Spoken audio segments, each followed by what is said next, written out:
नमो भगवते वासुदेवाय। श्रद्धालु भक्तों, श्रीमद् भागवत महापुराण के 9वें स्कंद के 5वां अध्याय के अंतर्गत दुर्वासा जी की दुख निवृत्ति का प्रस्तुतिकरण करूंगा।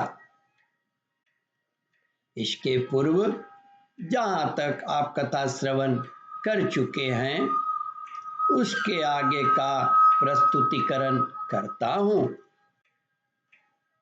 दुर्वासा जी ने कहा, धन्य हैं, आज मैंने भगवान के प्रेमी भक्तों का महत्व देखा। राजन, मैंने आपका अपराध किया, फिर भी आप मेरे लिए मंगल कामना ही कर रहे हैं। जिन्होंने भक्तवत्सल भगवान श्री हरि के चरण कमलों को दृढ़ प्रेम भाव से पकड़ लिया है, उन साधु पुरुषों के लिए कौन सा कार्य कठिन है। जिनका हृदय उदार है वे महात्मा भला किस वस्तु के का परित्याग नहीं कर सकते। जिनके मंगलमय नामों के श्रवण मात्र से जीव निर्मल हो जाता है, उन्हीं तीर्थ पाद भगवान के चरण कमलों के जो दास हैं, उनके लिए कौन सा कर्तव्य शेष रह जाता है। महाराज अम्बरीश, आपका हृदय करुणा भाव से परिपूर्ण है। आपने मेरे ऊपर महान अनुग्रह किया है। ओह, आपने मेरे अपराध को भुलाकर मेरे प्राणों की रक्षा की है। श्री सुखदेव जी कहते हैं, परीक्षित, जब से दुर्वासा ऋषि भागे थे तब से अब तक राजा अम्बरीश ने भोजन नहीं किया था। वे उनके लौटने की बाट देख रहे थे। अब उन्होंने दुर्वासा जी के चरण पकड़ लिया और उन्हें प्रसन्न करके विधि पूर्वक भोजन कराया। राजा अम्बरीश बड़े आदर से अतिथि के योग्य सब प्रकार की भोजन सामग्री ले आए। दुर्वासा जी भोजन करके तृप्त हो गए। तब उन्होंने आदर से कहा, राजन, अब आप भी भोजन कीजिए। अम्बरीश, आप भगवान के परम प्रेमी भक्त हैं। आपके दर्शन, स्पर्श, बातचीत और मन को भगवान की ओर प्रवाहित करने वाले आतिथ्य से मैं अत्यंत प्रसन्न और अनुग्रहित हुआ हूँ। स्वर्ग की देवांगनाएं बार बार आपके इस उज्जवल चरित्र का गान करेंगी। यह पृथ्वी भी आपकी परम पुण्यमय कीर्ति का संकीर्तन करती रहेंगी।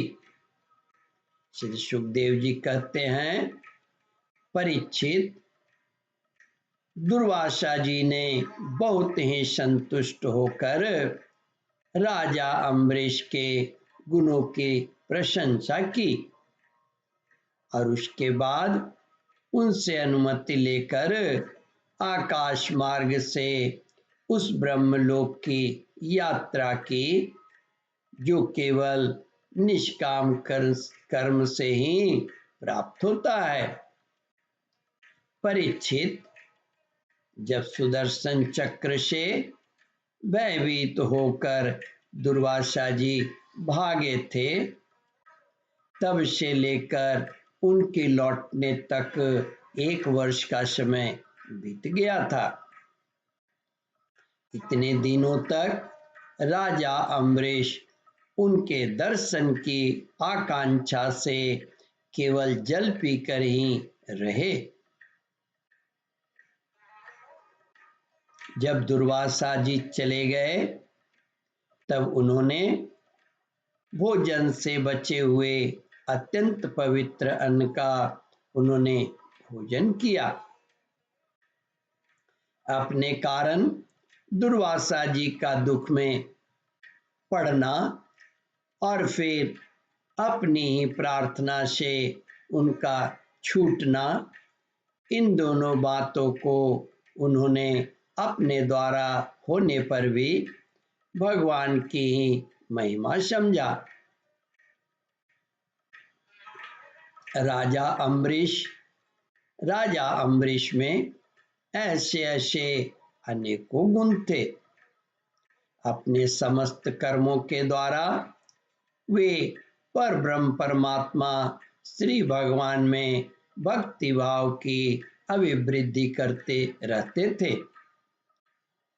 उस भक्ति के प्रभाव से उन्होंने ब्रह्मलोक तक के समस्त भोगों को नरक के समान समझा।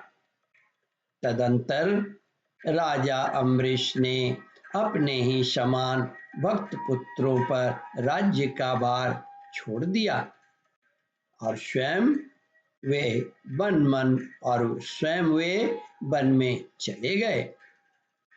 वहां वे बड़ी धीरता के साथ आत्मस्वरूप भगवान में अपना मन लगाकर गुणों के प्रवाह रूप संसार से मुक्त हो गए।